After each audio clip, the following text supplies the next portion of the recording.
నమస్తే, నేను మీ doctor Satish IRSC మాట్లాడుతున్నాను.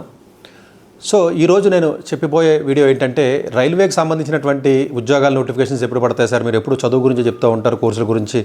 మరి ఉద్యోగాలు అప్లై చేసుకోవాలంటే గవర్నమెంట్ ఉద్యోగాలకు సంబంధించి కూడా మీరు ఎప్పుడన్నా మధ్యలో కొన్ని వీడియోస్ చేసినట్లయితే బాగుంటుందని చెప్పి చాలామంది పేరెంట్స్ మన దగ్గర కౌన్సిలింగ్ వచ్చినప్పుడు అడుగుతున్నారండి వాళ్ళు. సో అంటే అన్ని ఉద్యోగాలకి నేను చెప్పలేను, ఎందుకంటే ఉద్యోగాలు నేనే చెప్పి అబ్రాడ్ నేనే చెప్పి ఇంజనీరింగ్, మెడికల్, లేకపోతే లా, లేకపోతే సివిల్ సర్వీసు అన్నీ ఓకే చెప్పడం అనేది టైము కుదరదు కాబట్టి నేను చెప్పలేకపోతున్నాను. బట్ చాలామంది అడుగుతున్నారు కాబట్టి మధ్యలో ఏదైనా అవకాశం ఉంటే గవర్నమెంట్ జాబ్స్కి సంబంధించి కూడా నేను చెప్తానండి. అంటే అఫ్కోర్స్ ఇంతకుముందు వీడియోలో ఒక 2 years బ్యాక్ అయితే సివిల్ సర్వీస్ గురించి బాగా ఎక్కువగానే చెప్పాను నేను. గ్రూప్ 1 గురించి చాలా వీడియోస్ ఉంటాయి, ఎవరైనా వినకపోతే ప్రాబబ్లీ. అంటే ఇప్పుడు నేను కొత్తగా పెట్టినటువంటి ఛానల్ ఏదైతే ఉంటుందో సతీష్ ఐఆర్ఎస్సి అనే ఛానల్ ఉంటుందండి. సో దీంట్లో ఇప్పుడు మనం వీడియోస్ ఇందులో అప్లోడ్ చేయడం జరుగుతుంది. ఫేస్బుక్లో అయితే ఎప్పటి నుంచో ఉంటుంది సతీష్ ఐఆర్ఎస్సి అని ఫేస్బుక్. దాంట్లో జనరల్గా పాత వీడియోస్ కూడా కొన్ని దొరుకుతాయి మీరు చూసినట్లయితే. బట్ ఈరోజు రైల్వేకి సంబంధించి, ఎందుకంటే నేను రైల్వే ఆఫీసర్ని కాబట్టి రైల్వేకి సంబంధించి జనరల్గా ఎక్కువగా ఇప్పుడు మాట్లాడలేదు. మేబీ తర్వాత కూడా ఎప్పుడైనా అవకాశం వచ్చినప్పుడు నేను డీటెయిల్గా మాట్లాడుతున్నాను. రైల్వే సర్వీస్ అట్లా ఎలా ఉంటుంది, జాబ్స్ ఎలా ఉంటాయి, అందులో కేటగిరీస్ ఏంటి, వాట్ అన్నది. బట్ రైల్వేకి సంబంధించి ఇప్పుడు పడినటువంటి నోటిఫికేషన్ ఏదైతే ఉంటుందో అది సెంట్రలైజ్డ్ నోటిఫికేషన్స్ అంటామండి. ఒకప్పుడు మేము జాయిన్ అయిన రోజుల్లో కానీ తర్వాత రోజుల్లో కానీ ఏఆర్ఆర్బీకి ఆర్ఆర్బీ ఆల్మోస్ట్ 33 ఆర్ఆర్బీస్ ఉంటే ఏఆర్ఆర్బీ సపరేట్గా ఎగ్జామ్ కండక్ట్ చేసుకుని, అప్పట్లో వచ్చిన ప్రాబ్లం ఏంటంటే ఒక ఆర్ఆర్బీలో ఉద్యోగం వస్తే ప్యారల్గా ఇంకొక చోట అప్లై చేసేవారు. అందులో కూడా ఉద్యోగం వచ్చిందనుకోండి, డిఫరెంట్ డేట్స్లో ఎగ్జామ్ జరిగి ఉద్యోగాలని వేస్ట్ అయిపోయి ఫిలప్ అయ్యేది కాదు. అదంతా కొంచెం కన్ఫ్యూజింగ్గా ఉండేది. తర్వాత సెంట్రలైజ్డ్ సిస్టాన్ని తీసుకొచ్చిన తర్వాత కొంత ఇప్పుడు స్ట్రీమ్ లైన్ అయిందండి. ఈ సెంట్రలైజ్డ్ నోటిఫికేషన్స్ ఏదైతే ఉంటుందో అన్ని రైల్వేలకు కలిపి ఒకే నోటిఫికేషన్ రిలీజ్ చేస్తారండి. 07/2025 అనేది సెంట్రల్ ఇప్పుడు నోటిఫికేషన్ మనం మాట్లాడుతున్నామండి. అంటే 2025లో 7వ నోటిఫికేషన్ అండి. సెంట్రల్ అంటే CEN number 07/2025 non technical popular NTPC ఏదైతే మీకు ఉందో అది మీరు మనం గూగుల్లోకి వెళ్ళినట్లయితే నోటిఫికేషన్ మీకు ఈజీగా కనపడుతుందండి. దీంట్లో వచ్చేటప్పటికి జనరల్గా ఈ టికెట్ క్లర్క్స్ ఏవైతే ఉంటాయో దానికి సంబంధించి టీసీస్ అంటాం మనం, మీకు తెలిసిందే, రెగ్యులర్గా అందరూ వాడిదే. ట్రైన్ ఎక్కినప్పుడు మీరు రెగ్యులర్గా చూస్తారు. దానికి సంబంధించినటువంటి వేకెన్సీస్ ఒక 3,000 చిల్లర వరకు కూడా పడ్డాయి మనకి. ఇదేంటంటే అన్ని రకాల రైల్వే జోన్స్ ఏవైతే ఉంటాయో అన్ని రకాల రైల్వే జోన్స్కి మీరు అప్లై చేసుకోవచ్చు. చాలామంది ఏమనుకుంటారంటే, సార్ నేను ఇలాగా ఆంధ్రప్రదేశ్ ఉండి కదా, మరి నేను సౌత్ సెంట్రల్ రైల్వే మాత్రం అప్లై చేసుకోవాలా, లేకపోతే నేను కర్ణాటకలో ఉన్నాను, లేకపోతే సౌత్ వెస్టర్న్ ఒకటే అప్లై చేయాలా, లేకపోతే ఏదో నేను భువనేశ్వర్లో ఉన్నాను ఏంటి సార్ ఓన్లీ ఈస్ట్ కోస్టే అప్లై చేయాలా, లేకపోతే సదరన్ రైల్వే మాత్రం అప్లై చేయాలి చెన్నై, ఎట్లా అనుకుంటారండి. లేకపోతే గౌహతి ఎన్ఎఫ్ఆర్ అని అట్లా కాదండి. ఇప్పుడు ఇందులో ఉన్నటువంటి బ్యూటిఫికేషన్ ఏంటంటే లోకల్ నాన్ లోకల్ అన్నట్టు సిస్టమ్స్ ఉండవు ఇక్కడ. అంటే ఒకవేళ ఒక స్టూడెంట్ ఒక రైల్వేకి కానీ అప్లై చేసినట్లయితే ఇంకా వేరే రైల్వే కుదరదు. అంటే ముందే మీరు అనుకోవచ్చు, సార్ అక్కడ కట్ ఆఫ్ ఎక్కువ ఉంటుంది, మరి ఇక్కడ కట్ ఆఫ్ తక్కువ ఉంటుంది కదా, నేను తీరా అక్కడ అప్లై చేసిన తర్వాత నాకంటే తక్కువ మార్కులు వచ్చినట్టు వేరే రైల్వేలో ఉద్యోగం వచ్చింది కదా, నా పరిస్థితి ఏంటి? ఇది ముందే మీరు ఊహించుకుని మీకున్న కాన్ఫిడెన్స్ లెవెల్ బట్టి నెంబర్ ఆఫ్ వేకెన్సీస్ చూసుకుని ఈ అన్ని రైల్వేస్లో ఉన్న number of vacancies with reservations ప్రకారం చాలా డీటెయిల్డ్గా నోటిఫికేషన్లో ఇవ్వడం జరిగింది. ఎక్కడ కన్ఫ్యూజన్ ఉండదు, చాలా ట్రాన్స్పరెంట్గా ఉంటుంది రైల్వే నోటిఫికేషన్. సో అందు గురించి ఇందులో నేను చెప్పేది ఏంటంటే, మీరు సికింద్రాబాద్లో ఉన్నారు కదా, వైజాగ్లో ఉన్నాను కదా, కాకినాడలో ఉన్నాను కదా, మా అమ్మ దగ్గర ఉందో, మా నాన్న దగ్గర ఉందో, లేకపోతే ఇక్కడే పుట్టాం కదా, ఇక్కడ చదువుకున్నాం కదా, ఇక్కడ చచ్చిపోదాం, ఇక్కడ ఉద్యోగం చేద్దామని చెప్పి ఏదైతే అనుకుంటారో ఇది చాలా రాంగ్ కాన్సెప్ట్. ఇక్కడ కాంపిటీషన్ చాలా హెవీగా ఉంటుంది కాబట్టి నా సిన్సియర్ అడ్వైజ్ అయితే ప్రాబబ్లీ మీరు అప్లై చేసినప్పుడు ఇదేనే కదండి, రైల్వేలో ఏ నోటిఫికేషన్ మీరు అప్లై చేసినప్పుడైనా వీలున్నంత వరకు కూడా జనరల్గా ఈస్టర్న్ రైల్వే కానివ్వండి, మళ్ళీ గోరఖ్పూర్ కానీ లేకపోతే అట్లాంటి ఇష్టం, లేకపోతే ఎన్ఎఫ్ఆర్ అండి, గౌహతి కొంచెం కాంపిటీషన్ తక్కువగా ఉంటుంది కాబట్టి కట్ ఆఫ్స్ జనరల్గా కొంచెం తక్కువగా ఉంటాయండి. అందు గురించి మీరు అక్కడ పెట్టుకున్నట్లయితే మీరు వెళ్ళొచ్చు. అంతే తప్ప అది అక్కడ వాళ్ళ నార్త్ ఈస్ట్ వాళ్ళు అప్లై చేయాలా, ఇక్కడ సౌత్ ఇండియన్స్ అప్లై చేయాలా, ఇలా నాన్ లోకల్ ఫీలింగ్ లేదు, తెలంగాణ ఆంధ్రాకు ఉన్న ఇలాంటి సిస్టమ్స్ అన్ని సెంట్రల్ గవర్నమెంట్ రైల్వేకి సంబంధించి ఉండవు. ఈవెన్ ఆఫీసర్స్ కూడా ఉండవు. చాలామంది ఐఏఎస్ ఐపీఎస్ అంటే స్టేట్కి ఇస్తారండి, ఆఫీసర్స్ కూడా ఉండవు. నేను ఉన్నాను అనుకోండి, అట్లా ఏమి ఉండదండి. ఇనిషియల్గా ఒక రైల్వే ఇచ్చినప్పటికీ తర్వాత ఎక్కడ పడితే అక్కడ ట్రాన్స్ఫర్ వెళ్ళిపోతూ ఉంటాం. సో అట్లా ఏమి ఉండదు. నేను కూడా ఆల్మోస్ట్ 3-4 రైల్వేస్లో వర్క్ చేశాను. సో దీన్ని అందరి దృష్టిలో పెట్టుకుని మీరు అప్లై చేసేటప్పుడు వేకెన్సీస్ ఎక్కడ ఎక్కువ ఉన్నాయి, మీ రిజర్వేషన్కి ఎక్కువ ఉన్నా కూడా పెట్టకూడదని, కాంపిటీషన్ తక్కువ ఉన్నది చూసుకుని దాని ప్రకారం మీరు అప్లై చేసుకున్నట్లయితే సరిపోతుంది. ఒక రైల్వేకి మాత్రం మీరు అప్లై చేసుకునే అవకాశం ఉంటుందండి. ఇందులో 2 కేటగిరీస్ ఆఫ్ ఎగ్జామ్ ఉంటుంది. సిబిటీ కంప్యూటర్ బేస్డ్ ఏదైతే ఎగ్జామ్ ఉంటుందో 2 రకాలుగా ఉంటుందండి. అదే సరే ప్రిలిమ్స్ మెయిన్స్ అనుకుంటారు, what ever it is, part 1 లేకపోతే stage 1 stage 2 categories of exams ఉంటాయండి. అఫ్కోర్స్ అందులో కొన్ని టైపింగ్కి సంబంధించినటువంటిది ఉన్నట్లయితే 3 ఎగ్జామ్స్ ఉంటాయి. అంటే స్కిల్డ్ టైపింగ్ టెస్ట్ ఉంటుందండి జనరల్గాను. సో దానికి సిబిసి సిటీ అంటారండి. సో దానికి సంబంధించి 3 ఎగ్జామ్ ఉంటుంది, అదర్వైజ్ 2 ఎగ్జామ్స్ ఉంటాయి మనకి. సో జనరల్గా ఫస్ట్ ఎగ్జామ్ వచ్చేటప్పుడు మీకు స్క్రీనింగ్ ఉంటుందండి.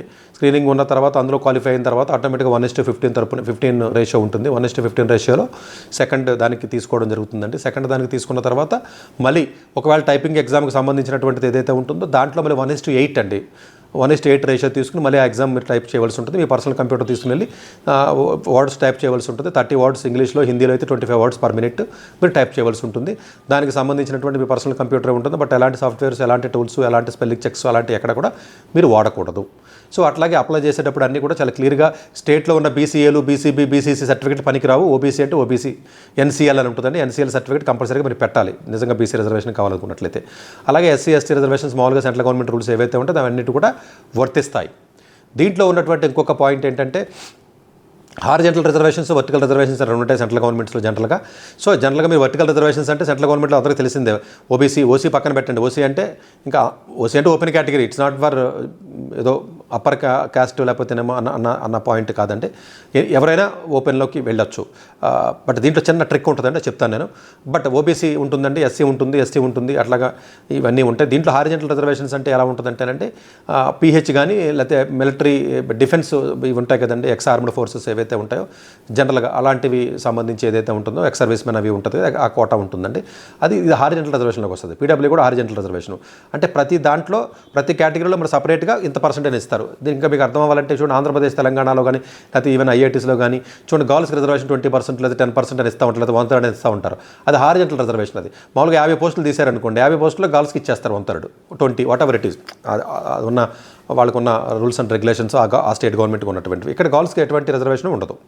So horizontal reservations only PH and ex service మెన్స్కి మాత్రమే ఉంటుంది. అట్లాగే ఏజ్ రిలాక్సేషన్స్ ఉంటాయండి. ఏజ్ రిలాక్సేషన్స్ పర్స్పెక్టివ్లో చూసుకున్నట్లయితే జనరల్గా అంటే మామూలుగా అయితే అందరికీ జనరల్గా 30 years వరకు ఉంటుంది, అది వేరే విషయం, జనరల్గా సెంట్రల్ గవర్నమెంట్ కాబట్టి. బట్ ఎక్స్ సర్వీస్ మెన్కి లేదా ఆల్రెడీ మీరు రైల్వేలో చేస్తున్నారని, గ్రూప్ సి, గ్రూప్ డి చేస్తున్నారని, మీరు ఎంత సర్వీస్ చేశారో అంత సర్వీస్కి ఆటోమేటిక్గా యాడ్ అయిపోతుంది. సో ఫర్ ఎగ్జాంపుల్ 10 ఏళ్ళు మీకు సర్వీస్ ఉంది రైల్వేలో, గ్రూప్ సికి ఉంది, లేదా గ్రూప్ డి నుంచి గ్రూప్ సికి వచ్చారు. సో 10 ఏళ్ళు సర్వీస్ ఉంది, 10 ఏళ్ళు మీకు ఆటోమేటిక్గా ఆ ఏజ్కి యాడ్ అవుతుంది. ఓబీసీ ఉన్నట్లయితే ఏంటి, లేకపోతేనేమో ఎక్స్ సర్వీస్ మెన్ కానీ పీహెచ్ కోటా ఏదైతే ఉందో అది. బట్ దీంట్లో ఉన్నటువంటి ఇంపార్టెంట్ పాయింట్ ఏంటంటే ఒకవేళ మీరు ఓపెన్ కేటగిరీలో పోస్ట్ మీకు కొట్టాలి అనుకుంటే వచ్చిందంటే అది పీహెచ్ ఉన్నా, లేకపోతే ఎక్స్ సర్వీస్ మెన్ ఉన్నా, లేకపోతే whatever it is SC, ఎస్టీలో ఉన్నా ఓపెన్ కేటగిరీలో రావాలంటే ఏజ్ రిలాక్సేషన్ లేకుండా రావాలి. అలాగే minimum qualifying marks cut off లేకుండా మీరు ఓపెన్లో రావాలి. ఏజ్ రిలాక్సేషన్ పీహెచ్కి ఎక్స్ సర్వీస్ మెన్కి ఇచ్చారు, ఓబీసీకి, ఎస్సీకి, ఎస్టీకి ఉండదు. జాగ్రత్తగా అర్థం చేసుకోండి. ఏజ్ రిలాక్సేషన్ ఎస్సీ, ఎస్టీలో వాడుకోవడానికి ఉండదు ఓబీసీ. మీరు ఏజ్ రిలాక్సేషన్ లేకుండా మెరిట్ వస్తే ఓపెన్ కేటగిరీ కింద వెళ్ళిపోతారు మీరు. బట్ పీహెచ్కి కానీ ఎక్స్ సర్వీస్ మెన్కి అట్లా ఉండదు. ఏజ్ రిలాక్సేషన్ ఉంటుంది, స్టిల్ మీరు కంపీట్ విత్ ద ఓపెన్ కేటగిరీలో ఉన్న వేకెన్సీస్ కంపీట్ చేయొచ్చు, అది ఉంటుంది. బట్ ఒక్కొక్క కేటగిరీకి 5 years, 3 years ఇట్లా ఉంటుందంటే అది నేను చెప్తాను. సో పోస్టులు వచ్చి 4 కేటగిరీస్ కింద మనకు పడడం జరిగిందండి. 4 కేటగిరీస్ ఏమేమి కేటగిరీస్ ఉన్నాయనేది నేను మీకు చెప్తాను.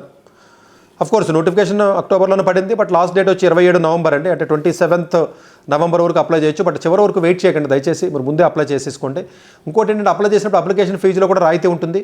ఇంకొక పాయింట్ ఏంటంటే జనరల్గా ఎస్సీ, ఎస్టీ కమ్యూనిటీస్ ఎవరైతే ఉంటారో, లేదా పీడబ్ల్యూ కానీ, లేదా డిజేబుల్డ్ ఎవరైతే ఉంటారో, ఇలా ఎవరైతే ఉంటారో వాళ్ళందరికీ కూడా ఎగ్జామ్ రాయడానికి కూడా, కరెక్ట్గానే విన్నారు, ఎగ్జామ్ రాయడానికి కూడా మీకు ట్రైన్ టికెట్ ఫ్రీగా ఇవ్వడం జరుగుతుంది. లేదా ముందు పెట్టుకున్న తర్వాత మీరు క్లెయిమ్ చేసుకోవచ్చు. చాలామంది ఇంటర్వ్యూకి వెళ్తేనే ఇస్తూ ఉంటారు, ఒకప్పుడు ఇంటర్వ్యూకి వెళ్తేనే ఇచ్చేవారు. ఇప్పుడు అలా కదండి, ఎగ్జామ్ రాయడానికి వెళ్ళడానికి కూడా ఇస్తున్నారు. పాత రోజుల్లో అయితే అలా ఉండేది, ఇప్పుడు అలా కదండి, ఎగ్జామ్ రాయడానికి కూడా వెళ్తున్నారు. దానికి కొన్ని కండిషన్స్ ఉంటాయి. ఆ కండిషన్స్ మీరు ఫుల్ఫిల్ చేసినట్లయితే మీరు ట్రైన్ టికెట్ కూడా ఫ్రీగా తీసుకునే సదుపాయం ఉంటుంది.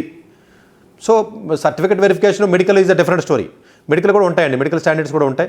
అఫ్కోర్స్ CBT 1 ఉంటుంది, CBT 2 ఉంటుంది, టైపింగ్ టెస్ట్ ఉంటుంది, అలాగే డాక్యుమెంట్ వెరిఫికేషన్ ఉంటుంది, మెడికల్ టెస్ట్ ఉంటుంది. ఇలాగ ప్రొసీజర్ ప్రకారంగా అన్ని రకాల స్టెప్స్ దాటి మీరు వెళ్ళాలి.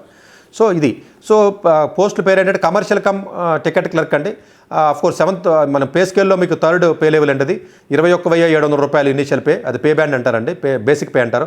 సరే 21,700 అంటే బేసిక్ పే అంతే, అదానికి ఎక్కువ వస్తుంది. డిఎల్ అన్నీ కలిపితే మీకు ఆల్మోస్ట్ చాలా ఎక్కువ వస్తుంది, 50,000, 60,000 దాకా వస్తుంది.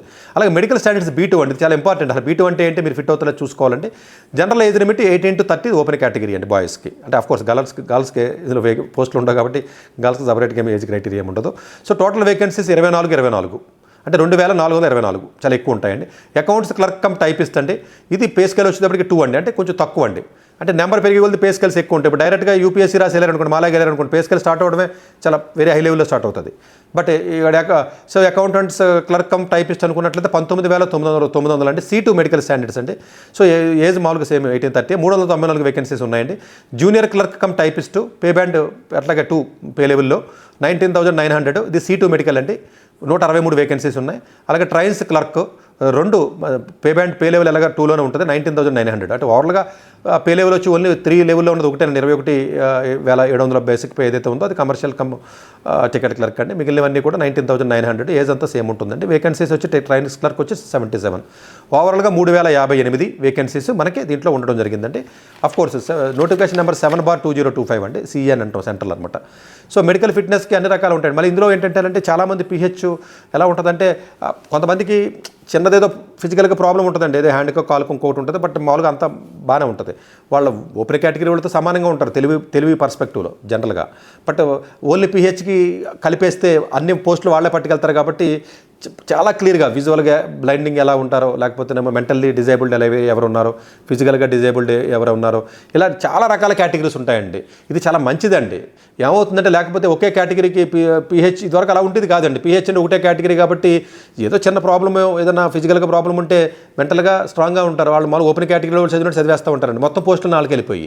బట్ డెఫినెట్గా ఇలా డివైడ్ చేశారండి, లెఫ్ట్ అని రైట్ చాలా క్లియర్గా ఉంటుందండి. సో ఎక్కువ మందికి అందువల్ల ఏంటంటే ఎవరైతే పిహెచ్ ఉంటారో దయచేసి మీరు ఏమనుకుంటారంటే ఇలా నేను డిజేబుల్డ్ కదా, నాకు రాదు కదా, ఇంకా వేరే టైప్ ఆఫ్ ఫిజికల్గా ఇబ్బంది ఉన్నటువంటి వ్యక్తులు ఎవరైతే ఉంటారో, కొంచెం మెంటల్గా ఇబ్బంది లేకుండా మామూలుగా బెటర్గా ఉన్నవాళ్ళు వాళ్ళకు ఉద్యోగాలు వస్తాయి కదా, నాకెందుకు వస్తాయని చెప్పి చాలామంది అప్లికేషన్స్ అప్లై చేయరండి.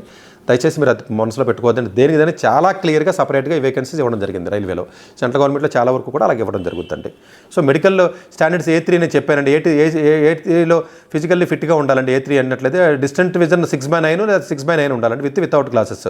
ఇందులో చాలామంది ఏం చేస్తారంటే చాలామంది ఆపరేషన్ చేయించుకున్నాం సార్, మేము ఏదో కంటికి ఏదో ఆపరేషన్లు ఉంటాయి కదండి, చేయించుకుని మేము ఏదో గ్లాస్ పెట్టేసుకున్నాం మేము ఎవరికి కనపడకుండా అనుకుంటారా. అలా మీరు ఆపరేషన్ చేయించుకున్నా లేకపోతే ఇంకోటి ఏదో చేయించుకున్నా అది ఎలిజిబిలిటీ ఉంటుందంటే గుర్తుపెట్టుకోండి ఈ పాయింట్. ఇది చాలా ఇంపార్టెంట్ పాయింట్. అట్లాగే జనరల్గా B2 వచ్చేటప్పటికంటే 6/9 6/12 అండి వితౌట్ గ్లాసెస్ ఉన్నా పర్వాలా, బట్ మీకు ఆ పవర్ అనేది ఇంపార్టెంట్ అండి. Of course power lens not to exceed 4D అండి. అదే A3కి అయితే power lens not to exceed 2D. So near vision distant near vision వచ్చేది A3లో నియర్ విజన్ వచ్చి 0.6 అండి జనరల్గాను. అట్లాగే B2లోకి వచ్చేటప్పుడు కూడా 0.6 అండి. C2 వచ్చేటప్పటికి అలా కాదండి, డిస్టెంట్ విజన్లో 6/12 నిల్ వితౌట్ గ్లాసెస్. C2లో వచ్చేటప్పటికి నియర్ విజన్ వచ్చేటప్పటికి 0.6 అండి కంబైన్డ్ వితౌట్ గ్లాసెస్ అంటే ఇది జనరల్గా A3 B2 C2కి సంబంధించిన మెడికల్గా ఉన్నటువంటి విధానాలు. ఇది మామూలుగా ఓపెన్ కేటగిరీ వాళ్ళు కూడా పిహెచ్కి సంబంధించి కాదు. అంటే నేను పిహెచ్ చెప్పాను కదా, కన్ఫ్యూజ్ అవుతారని చెప్తున్నా. ఇది జనరల్ స్టాండర్డ్స్ అండి, మెడికల్ స్టాండర్డ్స్ ఎవరికైనా ఉండవలసిందే. ఇది పిహెచ్కి సపరేట్గా ఉంటుందండి, ఎక్స్ సర్వీస్ మ్యాన్కి సపరేట్ ఉంటుంది. మళ్ళీ కన్ఫ్యూజ్ అవుతుంది. Ex service man medical standards, pH వాళ్ళకు ఉన్నటువంటి డిజేబుల్డ్ క్యాండిడేట్స్కి ఉన్న ఫిజికల్ స్టాండర్డ్స్ వేరు. రెగ్యులర్గా నార్మల్గా ఉన్నటువంటి ఓపెన్ కేటగిరీలో ఉన్నటువంటి OBC SC ST మామూలుగా ఎవరైతే ఉంటారో వాళ్ళకున్న మెడికల్ స్టాండర్డ్స్ వేరు. మూడు రకాలు, కన్ఫ్యూజ్ అవుతుంది. సో అట్లాగే రిఫ్రాక్టరీ ఎర్రర్స్ ఏవైతే ఉంటాయో అలాంటి ఎట్టి పరిస్థితులను అలౌ చేయరండి వాళ్ళు. అఫ్కోర్స్ నేషనాలిటీలో ఓన్లీ ఇండియన్ సిటిజన్సే కదండి, నేపాల్, భూటాను, ఈ టిబెటను, అయితే ఇక్కడికి సెటిల్ అయిన వాళ్ళు ఇవన్నీ కూడా ఎలిజిబిలిటీ ఉంటాయండి సెంట్రల్ గవర్నమెంట్ కాబట్టి ఇవన్నీ. సో జనరల్గా ఏజ్ లిమిట్ వచ్చేసరికి 18 నుంచి 35 అండి. డేట్ వచ్చి 1/1/2008 అన్నదే డేట్ అండి. దాన్ని బట్టి మీరు ఆలోచన చేసుకోండి, అంటే ఎప్పుడు పుట్టారు ఏంటి అన్న దాన్ని బట్టి మీకు ఒక ఐడియా. అంటే all communication categories lower age limit ఇవ్వడం జరిగింది. అప్పర్ ఏజ్ లిమిట్ వచ్చేటప్పటికి అన్రిజర్వ్డ్ 2/1/1996 అండి. సో 96 తర్వాత ఎవరైతే పుడతారో జనరల్గా 2/1 తర్వాత వాళ్ళు ఎలిజిబుల్ ఉంటుందండి. OBC NCLలో 2/1/1993, అలాగే SC ST కమ్యూనిటీకి అయితే 2/1/1991 అండి. Okay, age relaxation SC ST కమ్యూనిటీస్కి వచ్చి 5 years ఏజ్ రిలాక్సేషన్ ఉంటుందండి. 30 అంటే 30 + 5 అవుతుందండి. OBC నాన్ క్రీమీ లేయర్ ఏదైతే ఉంటుందో 3 years వరకు కూడా రిజర్వేషన్ ఉంటుందండి. ఎక్స్ సర్వీస్ మ్యాన్కి వచ్చేటప్పటికి మినిమం 6 months వర్క్ చేయాలండి ఎక్స్ సర్వీస్ మ్యాన్ అంటే. So ex service man unreserved అయితేనేమో 3 years after deduction of the length of the service from age. ఆ ఏజ్ నుంచి అంతే కదా, ఆల్రెడీ సర్వీస్ చేస్తుంటే మరి ఆ సర్వీస్ని కూడా తీసేసి +3 years యాడ్ చేస్తారు. అర్థం చేసుకున్నారా? మీరు ఎక్స్ సర్వీస్ ముందు చేస్తారు కదా, మీ ఏజ్లో తీసేయాలి, ఫస్ట్ తీసేసి +3 యాడ్ చేయాలి ఏజ్ రిలాక్సేషన్ అంటే. అలాగే ఎక్స్ సర్వీస్ మ్యాన్ OBC NCLకి వచ్చి 6 years, ex service man SC STకి వచ్చి 8 years అండి. సో అలాగే పర్సన్స్ PH క్యాండిడేట్స్కి వచ్చి అన్రిజర్వ్డ్ అండ్ EWSకి వచ్చి 10 years అండి. OBC NCL 13 years, SC ST community PWD అంటే 15 సంవత్సరాల పాటు మీకు రిలాక్సేషన్ ఉంటుందండి. అంటే 30+ ఇది ఒక 15 45 సంవత్సరాల వయసు ఉన్నా కూడా మీరు అప్లై చేసుకోవచ్చు. క్యాండిడేట్స్ ఎవరైతే రైల్వేలో సర్వీస్ గ్రూప్ C లేకపోతే ఎల్స్వైల్ గ్రూప్ D ఎవరైతే ఉంటారో, రైల్వే స్టాఫ్ ఎవరైతే ఉంటారో మినిమం 3 years సర్వీస్ ఎవరైతే చేసి ఉంటారో వాళ్ళకి అన్రిజర్వ్డ్ అయితే 40 years, OBC NCL అయితే 43 years, SC ST అయితే 45 years వరకు కూడా మీరు అప్లై చేసుకోవచ్చు. ఆల్రెడీ వర్క్ చేస్తుంటే మినిమం 3 years చేసి ఉండాలండి. సో అట్లా క్యాండిడేట్స్ క్వాసీ అడ్మినిస్ట్రేటివ్ ఆఫీసర్స్ కానీ రైల్వేస్లో కానీ అలాగే ఏదైనా ఉన్నట్లయితే దానికి ఒక 5 years ఇవ్వడం జరుగుతుందండి. అంటే రైల్వే క్యాంటీన్స్ కానీ కోఆపరేటివ్ సొసైటీస్ అని రైల్వే ఇన్స్టిట్యూట్స్ అని ఇలాంటి వాటిలో చేస్తారంటే దానికి 5 years which ever is less అండి జనరల్గా. సో ఫిమేల్ క్యాండిడేట్స్ ఉంటారండి, ఇది చాలా నిజంగా మంచిదండి. ఇది అంటే మనం ఈ విషయంలో మెచ్చుకోవాలండి గవర్నమెంట్ని. ఎందుకంటే డైవర్స్ ఉంటారండి పాపం, డైవర్స్ కానీ లేకపోతే జ్యుడిషియరీగా సపరేట్ అయిన వాళ్ళు ఉంటారు, వాళ్ళకి చాలా ఇబ్బందిగా ఉంటారండి. సింగిల్ మదర్స్ ఉంటారండి. సో వాళ్ళ పాపం ఏదైనా జాబ్ రాసుకోవాలి, ఏదైనా చేయాలంటే కూడా కాంపిటీషన్ తట్టుకోలేరు కాబట్టి వాళ్ళకు కూడా సొసైటీలో కొంచెం ఇబ్బందికరమైన పరిస్థితి ఉండకూడదు, అందరితో పాటు సమానంగా ఉండాలనే ఉద్దేశంతో వాళ్ళకి డెఫినెట్గా ఈ విధమైనటువంటి ఏజ్ రిలాక్సేషన్ అయితే. ఎందుకంటే వీళ్ళందరికీ డైవర్స్లు పెళ్ళి అయినప్పుడు కొత్తలో అందరూ బాగానే ఉంటారు, 4 ఏళ్ళకు 5 ఏళ్ళకు 6 ఏళ్ళకు 7 ఏళ్ళకు 10 ఏళ్ళకు డైవర్స్లు అవుతూ ఉంటారండి. ముందేమో సరే మొగుడు చూసుకుంటాడు కదా అని చెప్పేసి ఉద్యోగాలు మానేసి ఆడవాళ్ళందరూ మొగుడు బాగా చూసుకుంటాడు, గంటకోసారి ఫోన్ చేస్తాడని చెప్పి అనుకుంటారు. ఇదంతా 4 ఏళ్ళు 3 ఏళ్ళ తర్వాత మొత్తం ఏదో ఉలిపాయ మీద పొరలు ఊడిపోయినట్టుగా ఊడిపోతాయి. తర్వాత ఇంట్లోంచి బయటికి గంటుతారు, గంటిన తర్వాత పిల్లలతో నానా బాధలు పడుతూ ఉంటారండి. ఇది సెంట్రల్ గవర్నమెంట్, ఇది రైల్వే దృష్టికి వచ్చింది. ఇది చాలా మంచి దీంతో జనరల్గా ఏజ్ని ఎందుకు రిలాక్సేషన్ ఇవ్వడం జరిగిందంటే మెయిన్ రీజన్ ఏంటంటే వాళ్ళకి డైవర్స్లన్నీ కొంచెం లేట్ ఏజ్లో జరుగుతూ ఉంటాయి. వెంటనే జరగదు కదా, పెళ్ళైన కొత్తలో మోజు ఉంటుంది కాబట్టి అప్పుడు జరగదు. ఈ పిల్లలు పుట్టిన తర్వాత వదిలేస్తూ ఉంటారు వీళ్ళు సరే ఎక్కువగాను. సో ఆ ఉద్దేశంతో జనరల్గా మీరు చూసినట్లయితే అన్రిజర్వ్డ్ ఎవరైతే ఉంటారో, ఈడబ్ల్యూఎస్ ఎవరైతే ఉంటారో 35 years ఏజ్ వరకు కూడా రాసుకోవచ్చు. అంటే నా ఉద్దేశం 35 years ఏజ్లో డైవర్స్ అవ్వాలని కదండి. కొంతమంది అయిన వాళ్ళు ఉంటారండి, చాలామందికి ఇప్పుడు అవుతున్నాయి కాబట్టి. ఓబీసీ ఎన్సీఎల్ అయితే 38, ఎస్సీ ఎస్టీకి అయితే 40 years వరకు కూడా రిలాక్సేషన్ ఇవ్వడం జరిగింది. సో ఇది డెఫినెట్గా కొంత ఎవరైతే వీడియో ఉంటారో వాళ్ళందరూ కూడా ఈ అవకాశాన్ని మీరు ఉపయోగించుకోవాలండి. ఎవరైనా తెలియకపోతే చెప్పండి. హారిజంటల్ రిజర్వేషన్స్ క్లియర్గా చెప్పాను, ఎక్స్ సర్వీస్ మెన్కి ఉంటుంది, అలాగే పీడబ్ల్యూడీకి ఉంటుందండి. సో ఈ వేకెన్సీస్ ఏవైతే ఉంటాయి క్లియర్గా పెట్టుకోవచ్చు. ఇవన్నీ మళ్ళీ ఓపెన్ కేటగిరీలో వేకెన్సీస్ కూడా మీరు అప్లై చేయొచ్చు. మీరు ఎక్స్ సర్వీస్ మెన్లో వేకెన్సీ లేదు కానీ అప్లై చేయడం మానేయకూడదు. మీరు ఓపెన్లో కొట్టారనుకోండి, ఒకవేళ వెళ్ళొచ్చు. మరి ఏజ్ పెద్దదైపోయింది కదా అంటారు. ఏజ్ పెద్దదైపోయినా కూడా ఎక్స్ సర్వీస్ మెన్కి, పీజీకి, పీడబ్ల్యూడీకి ఏజ్ రిలాక్సేషన్ ప్లస్ ఓపెన్ కేటగిరీకి వెళ్ళే అవకాశం ఉంటుంది. అదే ఓబీసీకి, ఎస్సీ ఎస్టీకి ఉండదు. అర్థమైందని అనుకుంటున్నాను మరి నేను. సో అలాగే కొంతమంది డిప్యుటేషన్ మీద ఉంటారండి. Army postal services more than 6 months ఎవరైనా ఎవరైతే ఉంటారో వాళ్ళ ప్రకారంగా ఉంటుందండి. వాళ్ళు కూడా కొంత ఎలిజిబిలిటీ ఉంటుంది.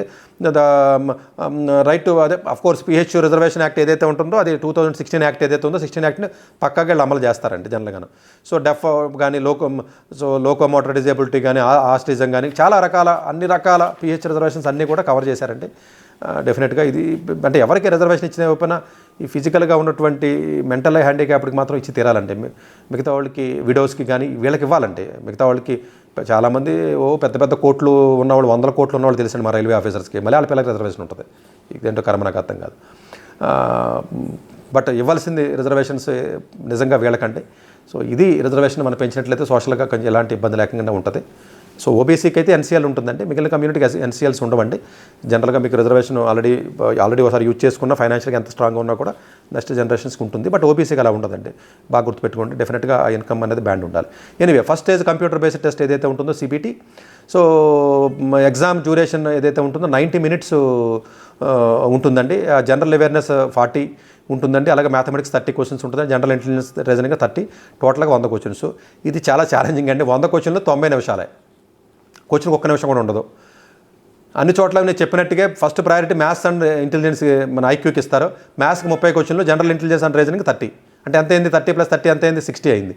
జనరల్ అవేర్నెస్ 40, అప్పుడు మొత్తం ఎంత అయింది మీకు? 100.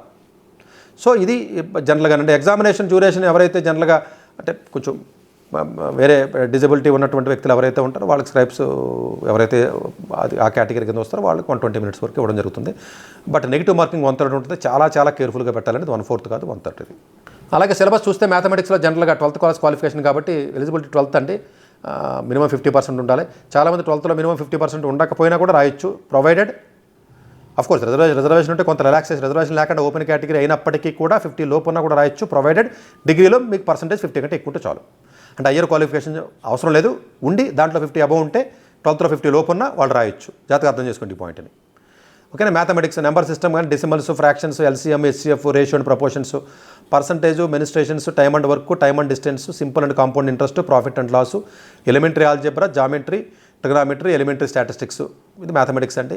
డెఫినెట్గా మ్యాథమెటిక్స్కి చాలా బుక్స్ ఉన్నాయండి మనకి. పాండే అని, లేకపోతే అరియంట్ పబ్లికేషన్స్ అని చాలా ఉంటాయండి. అగ్రవాల్ బుక్స్ అని, అట్లా ఫిజిక్స్ వాళ్ళవాడి చాలా బుక్స్ ఉన్నాయి. ఏదో ఒకటి తీసుకుని ప్రిపేర్ అవ్వండి. కొంచెం హై లెవెల్ కావాలంటే లూసెంట్ సిరీస్ కూడా ప్రిపేర్ అవ్వచ్చు. జనరల్ ఇంటెలిజెన్స్ రీజనింగ్లో completion of number and alphabet series, coding, mathematical operation, similarities and differences, relationships, analytical reasoning, jumbling, Venn diagrams, puzzle, data sufficiency, statement, conclusion, ఇవన్నీనండి. ఇది కూడా ఇంటెలిజెన్స్ని రిఫ్లెక్ట్ చేసి. General awareness వచ్చేటప్పటికి మీకు 40 క్వశ్చన్స్ ఉంటాయండి అవుట్ ఆఫ్ 100లో.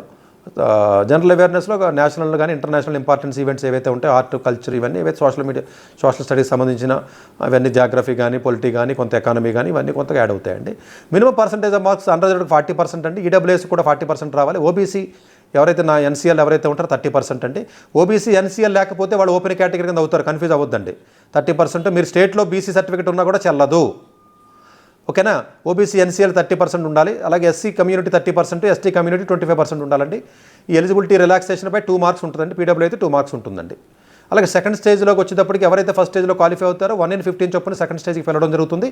1 in 15లో పిలిచినప్పుడు ఇక్కడ ఇంకా డేంజరస్ ప్రాబ్లం ఏంటంటే 120 క్వశ్చన్లకి మళ్ళీ 90 నిమిషాలే. ఇంకొంచెం టఫ్నెస్ పెరుగుతుందండి. క్వశ్చన్లో డెప్త్ కూడా పెరుగుతుంది. 100 క్వశ్చన్లకి 90 నిమిషాలు అక్కడ, ఇక్కడ 120 క్వశ్చన్లకి 90 నిమిషాలు.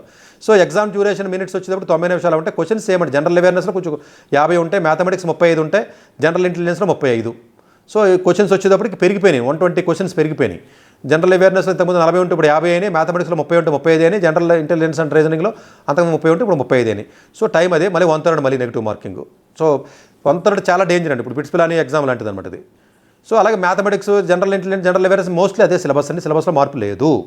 Minimum cut off marks phase 2 కూడా, స్టేజ్ 2 కూడా సేమే, ఏమీ మార్పు లేదు.